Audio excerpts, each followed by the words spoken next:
What's goody, y'all? Welcome back to the Winner Circle. So today, y'all, I want to show you like a demonstration on what it looks like to change your life.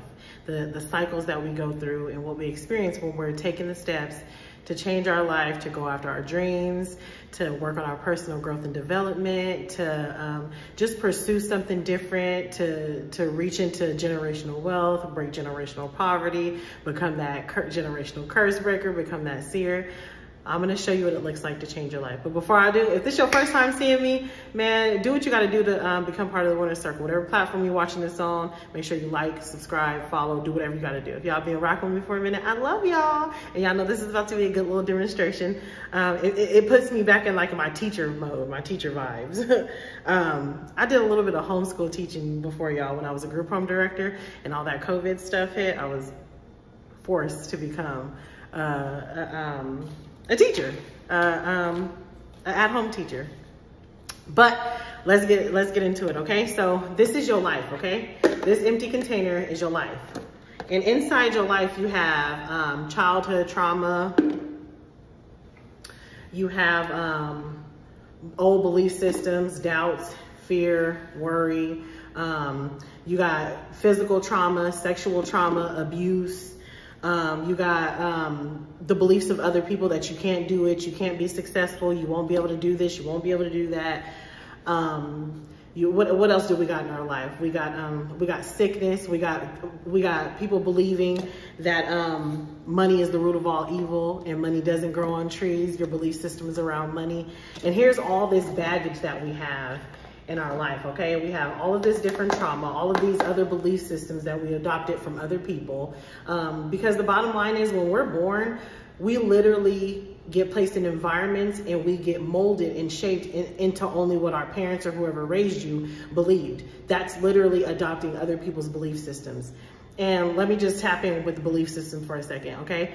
God gives us all free will, and how you exercise that free will is through your belief system. So if one person believes in hell and the other person doesn't, hell only affects the person who believes in it. Hell does not affect the person who does not believe it. Your belief system is a direct reflection of the world you see in front of you, okay? So I've said this before, there's multiple truths, there's multiple things that take place in people's lives that doesn't take place in other people's lives.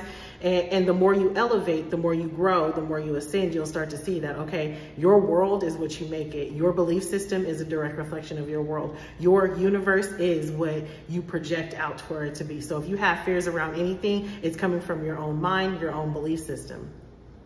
So we adopt all of these belief systems when we're born from other people. This is why we start to question ourselves like, dang, you know, I feel like I'm doing something wrong because I don't believe what my mom told me to believe when I was younger.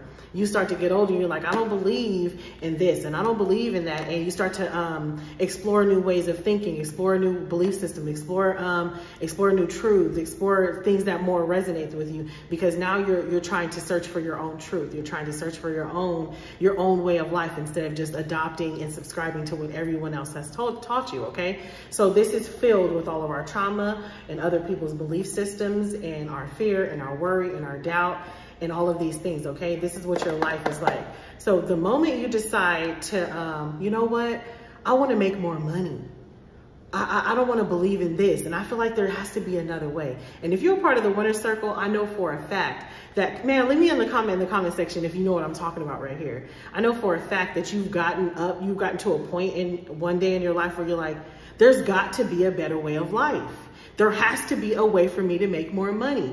I know I deserve to be financially free. Like, you have this burning desire inside of you to live a better quality of life, to make more money, to be financially free, to be happy, to be able to take your kids on vacation. Like, we all have these desires and you just feel it inside of you like, man, something's gotta give. Like, something has to give. So what happens is, maybe you hire a life coach. Book a session with me, you guys, you know I'm a life coach. Maybe you hire a life coach. And the life coach is helping you build trauma or break down that trauma. Maybe you hire a life coach. You start building a new foundation. You start working on your self-love. You start working on your personal growth and development. You start exercising. You start having new belief systems. You start speaking positively about yourself. You start speaking extremely positive about yourself. And all of these things start to come up. All of your trauma starts to float to the top. All of your trauma starts to come up.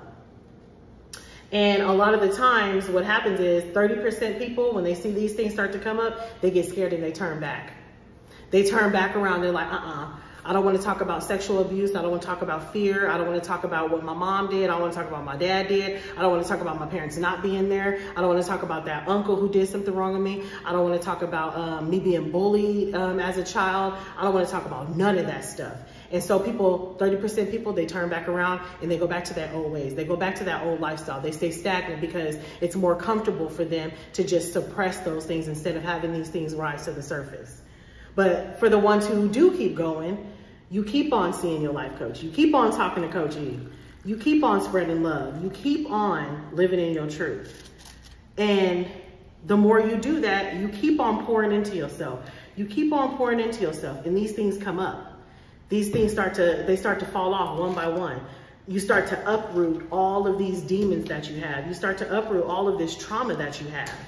And the more you uproot it, the more you pour into yourself, eventually these things will start to be gone. But right here, you only have a few things left to go.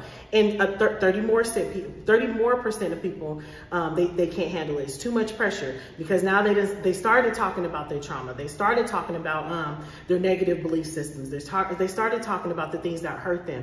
They started talking about their own actions that they're doing in other people's lives to hurt them. Because some people know that they're doing things wrong and they don't know how to stop them. Some people know that they're physically abusive and they don't know how to stop. I talk to people all the time who reach out to me and say, you know what, I hit my wife, I hit my husband, I do this, I have a temper, I snap, and they want to change. They start to talk about these things. And so now people are addressing these things, but because they're addressing these things, it gets too uncomfortable. They're not afraid to address it, but it gets too uncomfortable to change the behavior.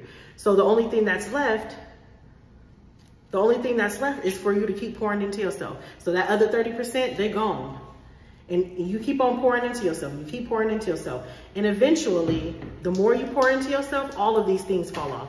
All of these things come out the surface. All of these things come out of your life. And this is what you're left with. A new foundation, a new clean slate, a new life. And this is the exact person of who you're supposed to be. Once you've healed, once you've taken accountability, once you stop pointing the finger at other people. And there's things that we go through in our life that definitely wasn't our fault, especially as children.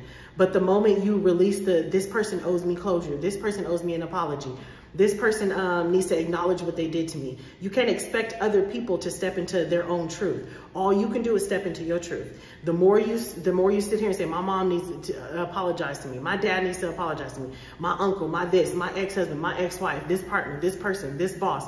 The more you say these people have to do this and do that, that means you're placing your own happiness, your own freedom in somebody else's hands. It's conditional freedom. You can only let go if this person does this. You can only be free if this person does that. You can only step into your truth if this person does that. You can only go into your newness if this person does that. No, no, no, no, no. Take responsibility for your own happiness. Happiness is a choice. You can either choose to be happy and work on yourself, or you can choose to be miserable and keep on wallowing in your sorrows. And that's not to say that people's feelings are not hurt.